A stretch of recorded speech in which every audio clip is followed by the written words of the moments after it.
my favorite part. The boxes start filling in with personality. I see Yeah. those Mid-America logos, which makes me happy. Um, so students, first of all, thank y'all for, for joining. This is a really special treat for me. We've got Eric Bolton, CEO of Mid-America Communities, with us. But for a little bit of context, the founder of Mid-America, a guy named George Cates, um, came to see our very first program in Detroit in 2016. And is a big reason why we went back to my hometown, Memphis, to expand Project Destined. And Eric's colleague, Andrew Schaefer, who I think is treasurer, has been my friend since 1994 when we were freshmen and sophomores, respectively, at the University of Tennessee. And so Mid America means a great deal to our history, and it's really a pleasure to have Eric with us. And I see Anwar's handsome face somewhere in terms of his virtual background, so I'm sure he'll chime in a little bit later. But Eric, as we always do, is first thank you, Mid America, for support in our community. We're so grateful to be coming to our shared town of Memphis. We like to always start these sessions by having you tell your story. You can start at first grade, at fifth grade, or high school, wherever you want. But I know as you tell your story and some of the steps along the way, it'll be quite informative to our students. So if you wouldn't mind, tell us your story. Okay. Okay. Well, thanks for that, and thanks for the introduction. And really happy to be talking with the group this afternoon. Just, I guess, my story in a nutshell is I started out thinking I wanted to be an accountant, and by the time I got through finally the CPA exam, which took me a while to get through it, I realized I really didn't want to be an accountant. And but fortunately, the training and the education I got through that process, taught me a lot about business fundamentals, and I began to realize that I could use the skills and the knowledge that I had gained in multiple ways. But I really started my career actually in high school, working at a local bank here. Cedric, you'll remember First Tennessee Bank, or First National Bank here in Memphis. I graduated from the University of Memphis and started working for them when actually my senior year in high school. And so I worked all through college, getting my accounting degree, as I mentioned, and thought that accounting and banking was it for me, and just assumed that I would continue in that direction for the rest of my career. And I spent most of my time in banking, working in various accounting and audit roles, and ultimately transitioned from First Tennessee Bank here in Memphis and moved to Dallas, Texas, and went to work for a savings and loan institution, which was back in the early 90s. Or I guess, I'm sorry, I'm aging myself here, but back in the 80s, the savings and loan business, particularly in Texas, was thriving. And you may or may not, any of you who have studied business history going back in the 80s may recall that the savings and loan industry back then, they had deregulated a lot about the savings and loan industry. And it became sort of the Wild West of banking, if you will. A lot of crazy lending activities, and particularly crazy real estate lending activities took place. And I had transitioned over to the savings and loan at that point. And I like to say, just about the time that S&L, the savings and loans, was about to go over the edge of the cliff, I got a call from somebody that I had previously worked for. They worked in the real estate industry and worked for a company in Dallas called the Trammell Crow Company, and offered me an opportunity to go to work for the Trammell Crow Company.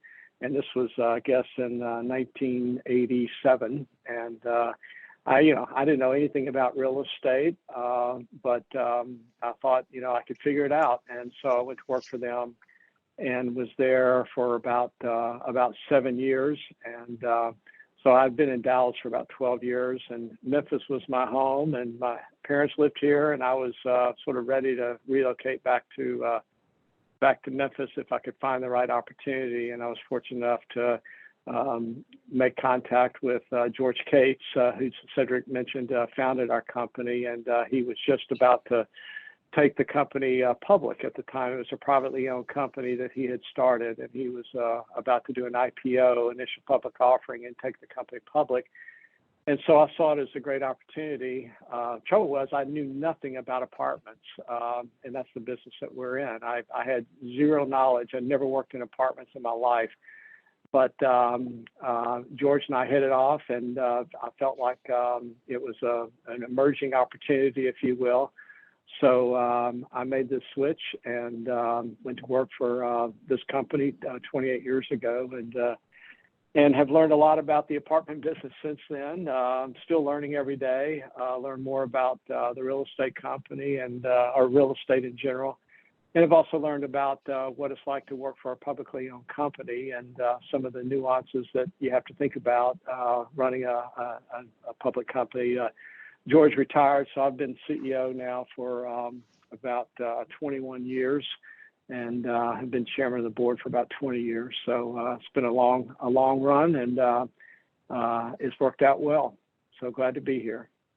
And Eric, spend a second on Mid-America. I mean, I know you're incredibly modest, but give students some perspective. And again, these folks they'll know some of the folks who are in that business like Cortland and Graystar and others, but give them a sense of your platform and certainly the public nature of it. Well, it's interesting in that the apartment real estate industry is pretty significant, as you might imagine. There are a lot of apartments in this country, and overwhelmingly, the apartment real estate across this country is owned by private equity, private capital. Some of it are small operators, small entrepreneurs, and some are big privately owned organizations, people like BlackRock and Graystar that you mentioned, and Starwood is another big one. There's several big private organizations, and collectively, when you look at all the publicly or the privately owned apartment real estate in the country, it's probably 85% of all the apartments are owned by private equity. But as a consequence of some tax law changes that were made years ago, actually during the Eisenhower administration, Congress passed a law that effectively created what is now called Real Estate Investment Trust, or REITs. And it was designed to create a mechanism whereby individuals could make investments into real estate without actually owning the real estate. In other words, they would buy a share of a company like Mid-America Apartments that was a publicly owned company, and then we would be charged with the responsibility to go out and make investments, buy real estate, or build apartment communities, and then operate those communities and effectively create returns to investors that had bought our stock over time that would equate to what they would have achieved or hopefully better by owning the real estate directly, but they had the benefit of not actually having to own the real estate, but actually own stock in companies that own the real estate. So we went public in 1994. I think we raised something close to $200 million in our initial public offering. And today, the company is worth about $28 billion. We own about a little over, close to, count what we have are building now, 110,000 apartments. In terms of the number of apartments, we're the largest public owner of apartments in the country. We have about a little over 300 communities, different apartment properties that we own. Spread out as far west as Denver, Salt Lake City, Phoenix, heavy throughout the southeast United States, and go up the East Coast as far north as Washington, D.C. But we're traded on the New York Stock Exchange, and it's been an interesting process to go through the transition from being a privately owned company to being a publicly owned company, and I'm proud to say that, if you look at over the last 10 years or last 20 years in terms of the investment returns we've created for shareholders, our performance is better than any other apartment REIT in the country. There's 7 apartment REITs that trade on the New York Stock Exchange, 7 big ones, and our performance has been stronger than anybody else over the last 20 years, which is a long way of saying that's why I'm still here and got to keep my job.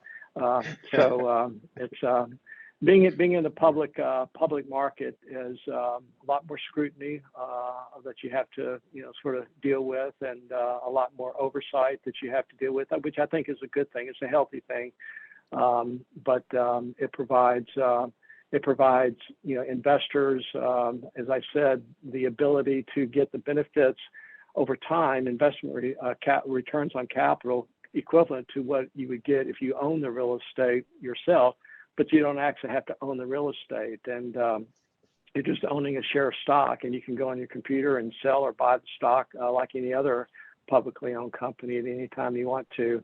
So there's a lot more transparency and liquidity associated with owning real estate through REITs like ours. But it's been a fascinating trip. And Eric, spend a second on, the role of a CEO. And it sounds like when you joined, you all were just going public. Maybe spend a second on the growth in your skills over time along with the business, and particularly the mixture of kind of, soft and hard skills, because both are required to be a successful leader. So if you wouldn't mind, spend a second on those and how you built them over time. Well, I will say this: it's interesting if you go back and you look at when, as I mentioned, REITs came into being back in the Eisenhower administration, but it was really in 1994 as a consequence of some tax law changes that what they call the modern REIT era really took off and became what it is today.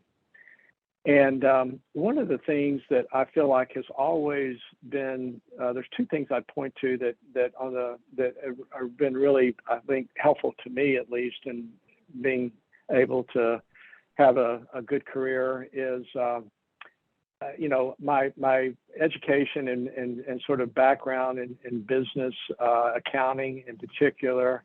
And then, frankly, early on in my career, working in the banking industry, and then, as I mentioned, working in the S&L industry that ultimately had all kind of real struggles, and the S&L industry actually collapsed.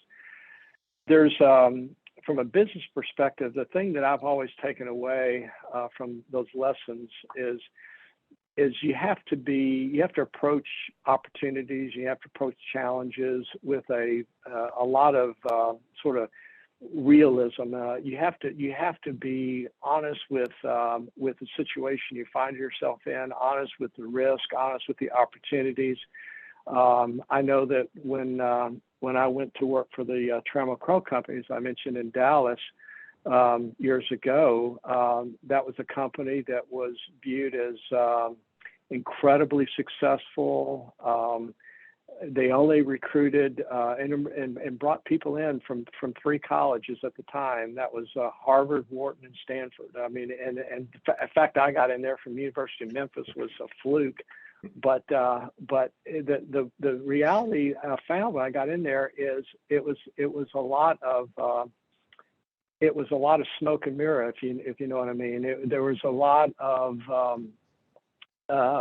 people that were making business decisions and trying to decide what to do based on hope and based on projections, as opposed to based on facts and based on reality.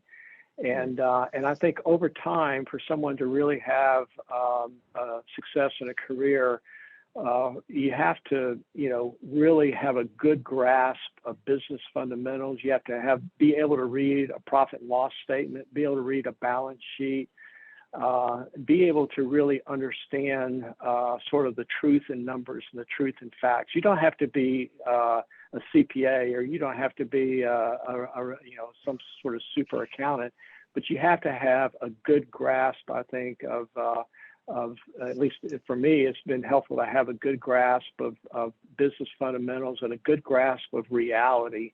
And when you're stepping into an opportunity or to a company, to really look at things for whatever scope of responsibility you have, that you're looking at things in a very honest and a very sort of forthright manner. And, I've seen a lot of these REITs that came into being. It's interesting, there were about 32 or 33 apartment REITs that came into being during that modern REIT era that emerged in 1994. And that 32 or 33 REITs, there's only 7 left. All the others basically went out of business. And I think that a lot of the reason they went out of business is because, real estate is an industry that sometimes can have some, sort of deal guys and wheeler dealers and things like that. And that's not bad necessarily, but you have to approach things, with a real sense of honesty and truth, and be sure you've got your facts right, and you don't sort of, puff things up. That would be point one. And then point two, the thing that's been really helpful to me is you have to, take those technical skills and those sort of basic business skills, but then you have to be able to relate it to people. And I will tell you that, communication skills, and the ability to talk with people, the ability to communicate effectively, whether that be through writing or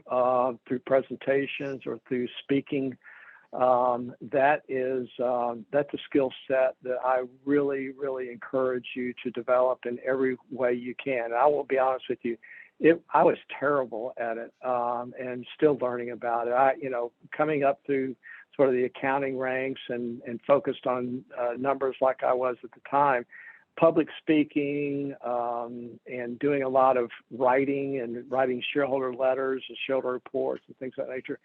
That was not my thing, and I was terrible at it. And I really had to work at it. I really had to learn how to do it, and I had to get comfortable with speaking in front of large groups of people. And I still, there are times, depending on who it is and what's at stake, it can be uncomfortable at times. But that communication skill, written and oral, is hugely important, and the ability, it helps you relate to people. And you have to ultimately, when you're responsible for running a department or running a company, or you're responsible for shareholder capital, at the end of the day, it's all about trust. And one of the keys to building trust is you've got to be able to effectively communicate. And I think those two skills in particular have been important to me. Outstanding. And also, you spend a lot of time making numbers tell a story, right? And so a big piece of that is exactly so right. we got about a half a page of questions. So let me get out of the way of progress. Let's kick it off with Deandre Smith. Okay. Greetings, Eric. Thank you for your time. My name is Deandre Smith. I'm currently pursuing my doctorate in pharmacy with a minor in food science at Florida University. I've seen you say there was a lot of difficulty transitioning from private to public. I think you admire your courage and the message you're putting out, where your skills that you learned in college actually suited you better off later on in your career as you progressed. So what was the difficulty that you had? You had the skills, but what was the more hard part? Well, I think for me, the two biggest challenges I had over my career were taking the technical skills that I had developed in college, and the sort of the knowledge that I had developed, and then applying those skills to a particular type of business or industry. And in my case, it was real estate, and in particular, it was apartment real estate. And what are the variables that drive profit and loss? What are the variables that you have to really manage in order to create success in a given business or success in a given industry? And what are the buzzwords, and what are all learning the industry and learning the business itself, and then taking the technical skill set and applying that to those business, that industry or that business, is something that took some time. And I remember when George first hired me and brought me on board here, not knowing anything about apartments, he actually brought me in and told me that you're gonna be responsible for developing and building this new development, this new construction project that we just started. It's called the Woods of Post House. And so I had visions of this, heavily treed lot. I was going to go in and build these nice apartments. And I'd never built anything in my life, so I knew nothing about it. And apparently, the week before I started, the general contractor that they hired, made a mistake and in order to get the site ready for the construction, tore down every single tree. So there were no more woods of Post House. And so, learning that business, learning construction, learning development, learning the real estate, you had to just, figure it out. And whether that be, real estate or pharmaceutical or whatever it may be, you're going to learn, once you get out of college, the learning process is just starting really. And if you've got you're just learning the technical skills, then you got to learn the industry. And then for me, the thing that I think is I've attempted to, take on more responsibility and elevate my positions and things of that nature. That's where the communication skills and leadership and learning how to relate to people and being comfortable with that and embracing that really became important. And I found that it was something I really enjoyed. The business side of things is one thing, but it's the people side of things that I really embrace and really enjoy. And I think that anytime you can get good at that as well, you're going to see your career really take off. Outstanding. I love it. Great question. Anarra Williams. Hello, everyone. Hi, Mr. Bolton. How are you today? I am Anarra Williams, a student at Tennessee State University.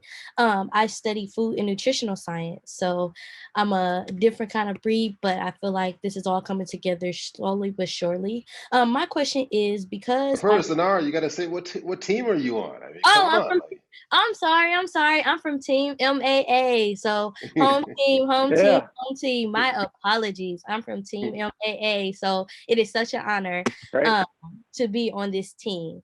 So yes, I do apologize. I am Team MAA all the way. MAA all the way.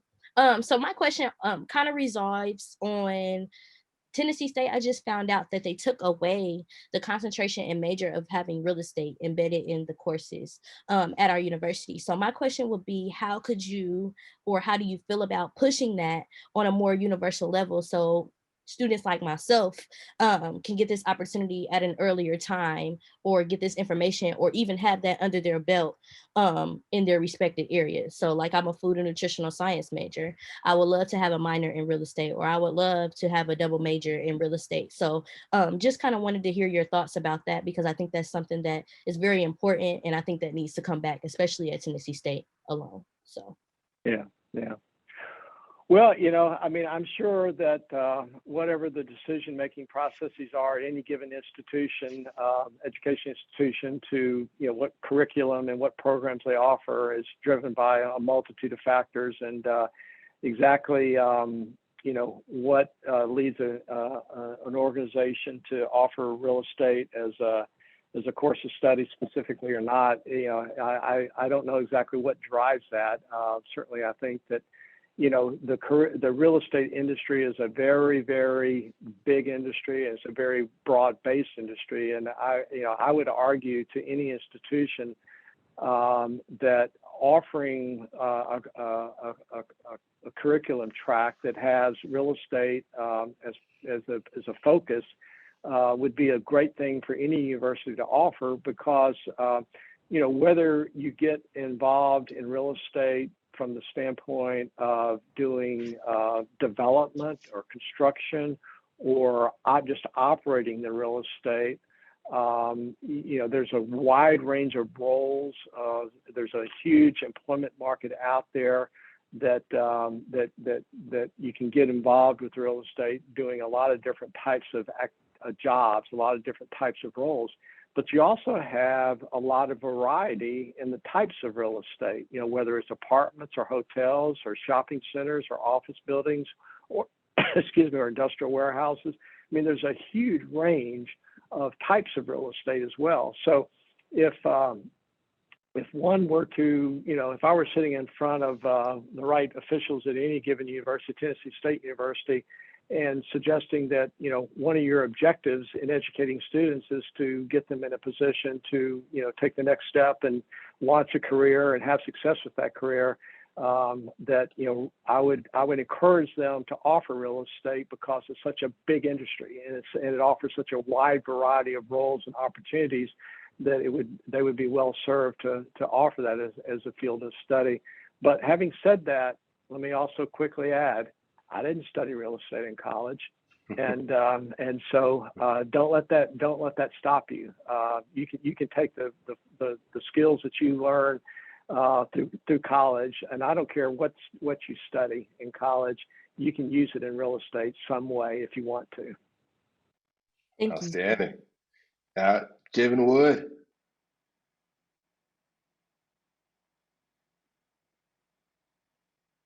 Javen, you there? Mr. Wood? Of course I'm here. So yeah, first I'd like to formally introduce myself. My name's Javen Wood. I'm a sophomore marketing major attending via West Howard University, Annapolis, Maryland. I am representing Team SCP. And the question I have is, like, what are the determining factors for you between redeveloping and selling off a property? It's a good question, detailed question. I think ultimately it comes down to what opportunity do we see to continue to position the real estate to capture attractive performance and investment return moving forward. So if we see an opportunity with a given apartment property that we own, and let's say it's getting a little age on it, and in our business, two areas that tend to age a property more than anything, at least inside the apartment, is the appearance of the kitchens and the bathrooms, and they get dated. And so if we see an opportunity to go in and refurbish the interior of the unit and make it more appealing, if you will, and the location of the real estate, I'm sure many of you have heard that location is important in real estate. If the location of the real estate is attractive and is likely to draw in more prospective renters who are willing to pay the rent that we're looking for, and over time pay more rent as a consequence of our upgrading the appeal of the product, and ultimately create an investment return that we find attractive, then we'll hold on to the real estate and we will continue to reinvest in it and make it more compelling over time, and ultimately we believe create an attractive return on our investment. Having said that, if we see if we have a property where the capital needs of the property are growing, and we're going to spend more and more money on it, but we don't see a commensurate ability to raise the rents and grow pricing over time, then we'll be more likely than not to want to sell the property. So there have been times in the past, as example, where a property runs into some issues that relating to roofing or plumbing or something that is it needs to be fixed and it needs to work, but it's hard to get necessarily more rent for that, and ultimately the return on investment is not compelling, and we would be better served to go ahead and sell the property and take that capital that we have invested there and reinvest it in another opportunity where we think the return over time will be more compelling. So at a very high level, it comes down to just making an assessment of what our investment return is likely to look like over time, and adjust, either make the investment and hopefully get a good return on it, or alternatively just go ahead and sell that particular investment and reinvest the proceeds. Outstanding, Eric. Thank you. I love that combination of responses, because one, this kind of education is more mindset than anything else. Just learning to think about how buildings can be a catalyst for the local community, but they have to generate a return on investment. And You don't learn that in college, or you may learn a little bit of it, but it really comes to life on the job.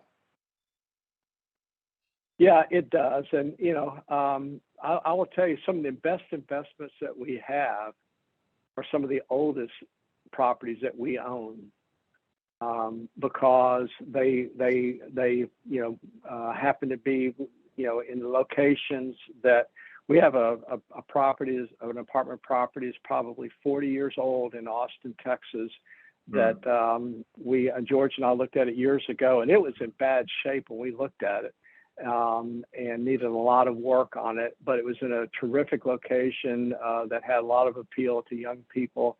And we just believed that we could go in and upgrade the property and take advantage of the location.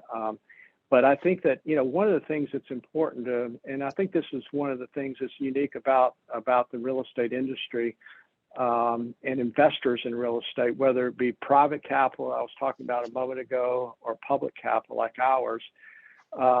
Private investors tend to orient a lot of their investment thinking towards, buying or building properties, owning them for some period of time, and then selling them at some point when the conditions are good, and hopefully selling it for more than they paid for it, and creating a return on investment in that way. As a public REIT like we are, our approach is a little bit different.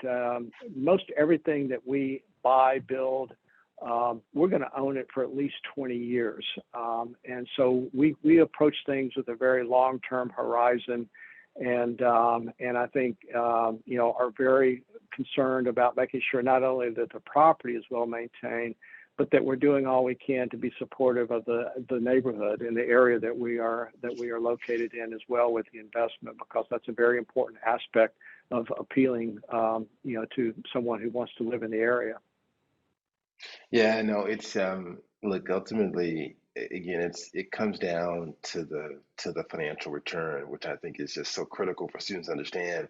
So you got to understand the numbers, but those numbers are derived through people. And so, Eric, I have a ton of MAA students who have to head to their mentor meeting with their MAA mentors, but they want to give you a big thank you for joining us today. They wouldn't have missed it for the world. So thank you so much. So, Eric, as we close, parting words of advice for these students as they think about their career, given they're still in the very early days, but heck, we want them all to be in real estate. Yeah. Well, what I would just tell you is, however you choose to take your education and invest it, be sure you find something that you can get passionate about. Work can be hard, and you can have good days and bad days, and you've got to find a way to take what and create purpose for it. One of the things that I try to tell, and I believe in this, and I think it's an important thing for anybody trying to sort of get going in their career and put in and create the willingness and the desire to work hard, is it's all about serving people, serving others. And as a company, tell our folks, we're here to the reason we exist as an organization is we're trying to create value for 4 different sets of constituents that I feel accountable to: our customers, our residents, of course, our investors, our shareholders, the people who work here, who are investing their career and their energy and their work in this company, and then the communities where we invest and where we operate. And what we have to do is we have to, we're in the real estate business, but at the end of the day, we're all in the business of trying to create value for somebody else. And because, we're all accountable to somebody. And I think that for us, I don't just think about our shareholders. I don't just think about our customers. I don't just think about our employees and associates who work here. I think about all of them, because it takes everybody, and our job is to find ways to create value in the relationships for all 3. And I think that whether that's something you apply that to the food services industry or the pharmaceutical industry or whatever industry you get involved with, those concepts will hold true for you throughout your career. Is look for ways to know who you're working with, who you're trying to create value for, and you know, and take pride in trying to, you know, focus on that notion of creating value. And final point I'll make is be sure you understand what the definition of value is. Is value in a relationship is where you give more than what whoever is expecting something from you. You give them more than what they were expecting. You know, if someone's expecting something from you and you give them what they were expecting, it's an even exchange and everybody walks away happy, hopefully, but the relationship may end. What you really want to do is you want to create value. You want to give more than what someone's expecting. And if you give somebody more than what they're expecting, there's value created in that relationship, and they're going to want to hang on to that relationship. Eric, this has been outstanding. I just love the fact that there are a whole lot of students who are late for their meetings with their mentors because they didn't want to leave hearing you talk. So thank you so much for really speaking from the heart and with truth and really highlighting the fact that like it's multidimensional in terms of how you bring value, just not the dollar, but there are all the other ingredients. So thank you. I'm so proud of my hometown. No one should have favorites when students start competing, you know, on Wednesday and Thursday, but I will be cheering for Mid-America community because I want the whole world to know about my great hometown. So thank you so much for your support. Thank you, Cedric. Appreciate it. Enjoyed being with you. Awesome. Tracy, Anwar, thank y'all so much for making this happen. Y'all be well. Bye-bye, everybody.